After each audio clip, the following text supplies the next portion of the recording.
Hello my fellow book addicts, Megan here, and time for another book review.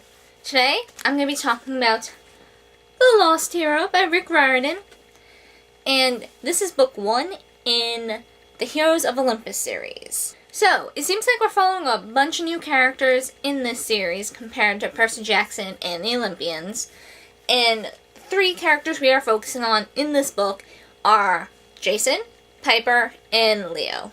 I'm not completely sure what to make of all of them just yet. Jason, I didn't love him, but I didn't hate him either. I just feel kind of indifferent with him. I didn't start to take interest in him until a little later in the book, once we start to find out a little more about him, because he has amnesia. The first thing he remembers is waking up on this field trip bus with a bunch of kids from the school. Piper and Leo are 2 of them.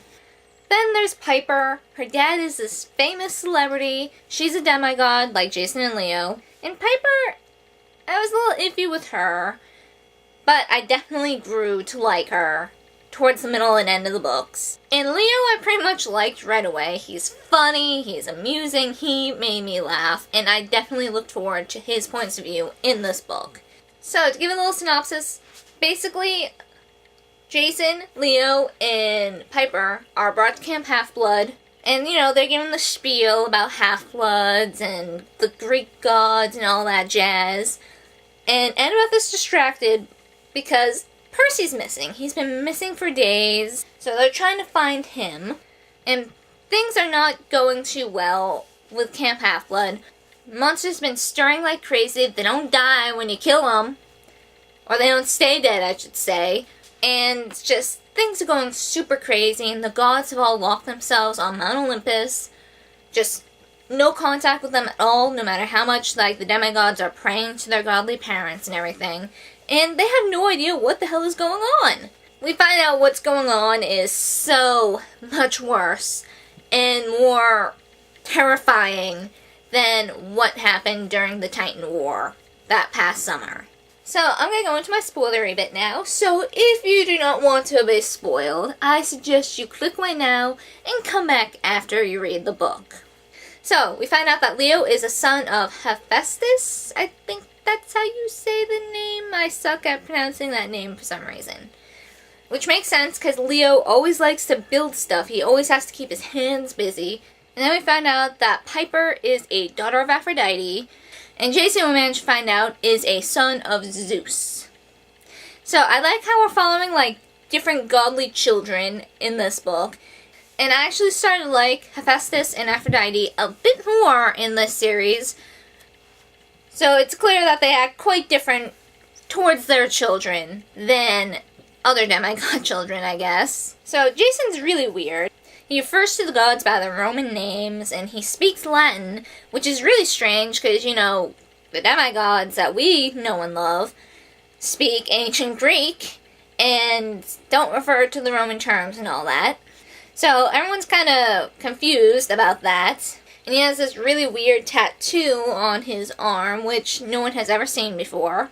And there are a few things in Jason's head that he has vague recollection of, like a name, Thalia. He swears that he's her brother, which is interesting because in the last series we haven't heard her talk about her family much at all, other than her mother drank and she was dead. And Jason is given a quest by the Oracle, Rachel, and he picks Leo and Piper to go with him. Because, you know, out of everyone, they're the ones he knows the most. Or thinks he knows the most, so he's bringing them along. And can I just say, I love Festus the dragon. And I felt so bad when he was shot out of the sky. Oh my god. And Leo was so upset, and that was really sad. So, Piper has been keeping a secret from the rest of the group. She's been getting these really strange dreams from this unknown source, saying that she is to betray her friends on this quest, or her father will be killed. And her father hasn't been answering any of her calls, so he's missing. And she is terrified, and I kind of was frustrated that she wouldn't tell her friends about this. It's like, are you so confident that they won't help you that you are keeping silence? Like, I'm pretty sure they'd try and help you save them if you, communicated. Which, thankfully, she did eventually. And, the gang runs into all sorts of monsters, and not just monsters. Mortals that should have been dead thousands of years ago. And apparently, the doors of death are open, and this mysterious patron of theirs is bringing them back to life, and holy crap. And yeah, like I said, monsters are not dying like they should. Usually you kill a monster, they turn to dust, and their essence returns to the underworld, where, they take a while to reform again. Nope. They turn to dust, and then they start to reform again. So, yeah, that's not good. We find out that this mysterious patron is Gaia, the goddess of the earth. Mother Earth. The mother of the Titans and all that. And apparently, how mythology goes, Gaia gave birth to the Cyclops. Oceanus, the god of the sky, was pissed and didn't want to look at these ugly children. He threw them into the underworld. Gaia gave birth to the Titans. She convinced Kronos to chop up Daddy. And, yeah. The Titans ruled the earth for a while. The gods struck them down. And Gaia was pissed. So she gave birth to another batch of children, and those children were these giants, and there were 12 of them, and each of them was specifically born to be like the one to take down a certain god. So, history's kind of repeating itself here. The Titan War happened, and now this giant deal is going on. And these giants can't be defeated by gods or demigods on their own. Gods and demigods need to work together to be able to take these giants down. And Mother Earth is slowly waking up. And, this has to do with the last great prophecy that Rachel came up with at the end of The Last Olympian. Apparently 7 demigods, the best of their generation, are to travel to Greece and try and stop Gaia. So far it seems like Piper, Leo, and Jason are going to be 3 of those demigods, so now we gotta figure out who the other 4 are. Thankfully, they managed to defeat one of the giants and kept him from rising. But then another one, the king of them all, the one who was supposed to take down Zeus, has risen and gets away before the demigods and Hera, who they freed, managed to stop him.